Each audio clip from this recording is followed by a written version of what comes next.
So tell me a little bit about your grandmother. What do you remember about her? She was tough. She was tough. My mother says I'm a lot like her. I wish I were. She took care of her family and helped my grandfather in the fields. And because I'm the oldest granddaughter, and there was none of that grandmother pampering that kids have nowadays. I was just another kid underfoot. So when your grandmother would make apple butter and she cooked it, did she have a pressure cooker that she would No, use? she cut those apples and threw them right into the pot. She peeled them and cut them. She didn't peel the peeling in, but she cooked those things right from the get-go. And she just cooked them until they went to mush, I guess, to applesauce? Mm-hmm. Cooked them into applesauce and then into apple butter. So that must have been an entire day. Well, yes. I remember getting up one morning and she was out there cutting those apples, and she had the stick that you stir with under her arm, and she'd peel and cut and stir that thing until somebody came to help her out. So how many generations of your family do you think might have been making apple butter if you include your daughter? 4 that I would know, but I'm sure it went further than that. My name is Carolyn Ponder. I was born on this mountain. My roots go very deep here. I live on the land that was owned by my great-grandfather, great-great-grandfather. And so it's just where I am. I love it. What does it mean to you to live in Appalachia? Well, I really don't know what it's like to live anywhere else, but it means a lot to me. Now, I don't have anything to compare it to, but it's very important to me. The land and the people and the history. It's a slower paced kind of life. Why do you continue to do it? Why do I do it? Because I need to, I guess. No. But it's just something that I feel connected to, I guess.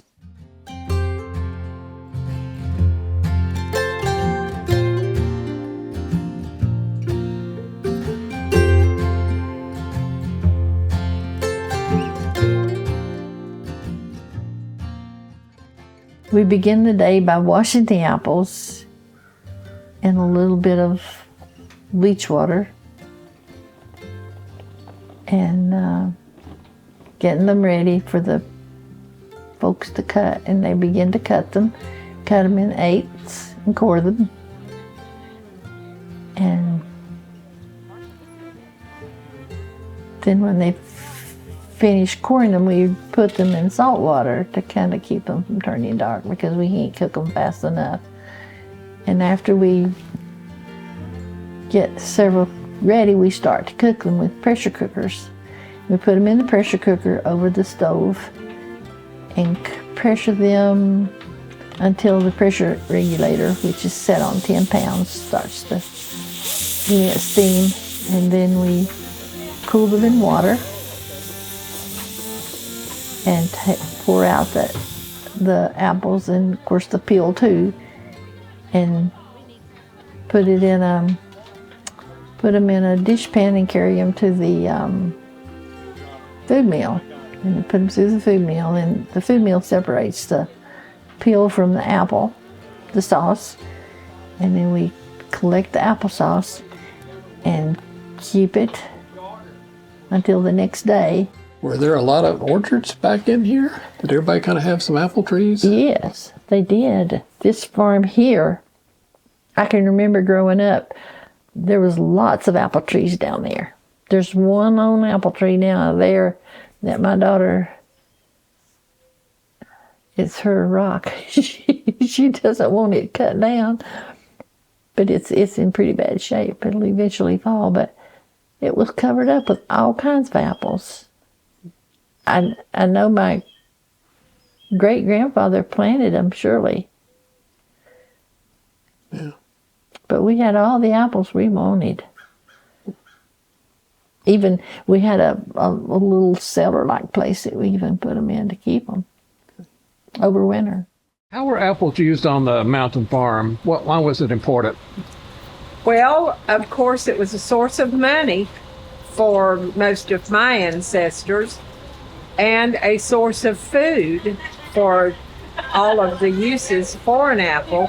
And you could store a fresh apple and keep it through the winter. Some of our more hardy varieties that I mentioned, the Rome Beauty, the Stamen wine sap, Arkansas Black, those apples kept very well in the cellar through the winter, so it was a great source of food all through the winter, because you could make pies, you could make apple bread, apple sauce, and of course that was a fruit nourishment, and today it's one of the better fruits that we have readily available to us.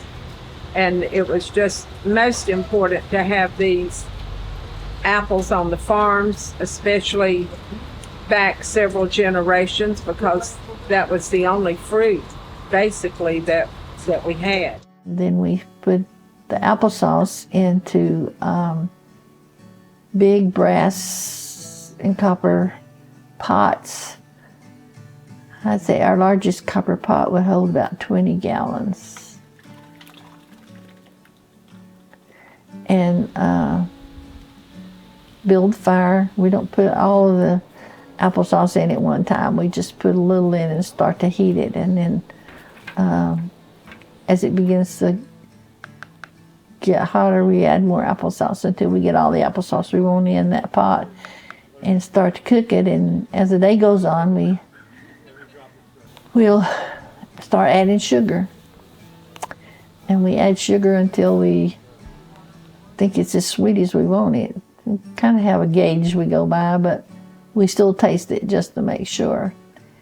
And when we get it sweet as we want it, we cook it till it's the consistency of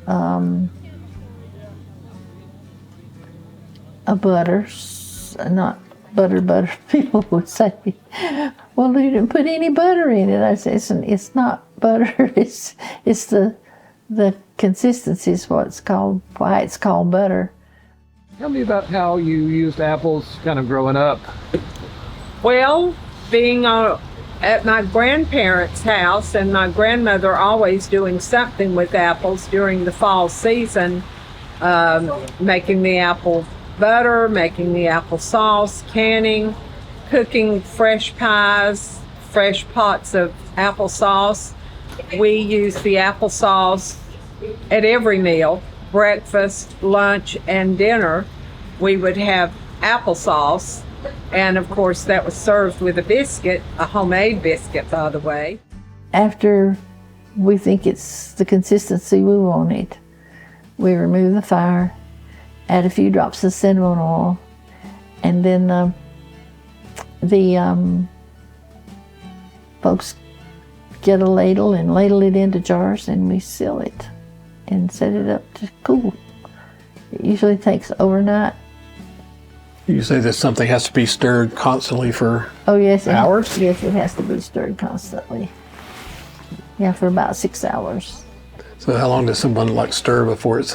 We usually do about 2 people per pot for 2-hour stretch. So when I was there's a whole bunch of different people kind of taking turns?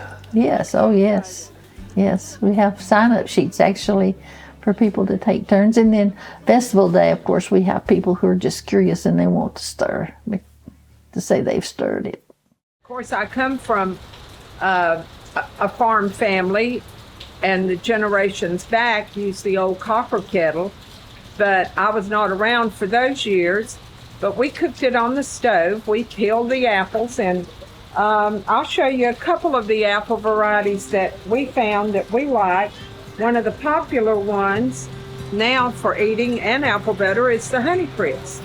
Makes a very good apple butter. We also use the Cortland, which is a very popular apple. It's very white on the inside, and it makes a nice apple butter. However, it's best known for applesauce. So whose idea was it to do it through the church? Start doing it there. We were just looking at things to promote heritage, I guess.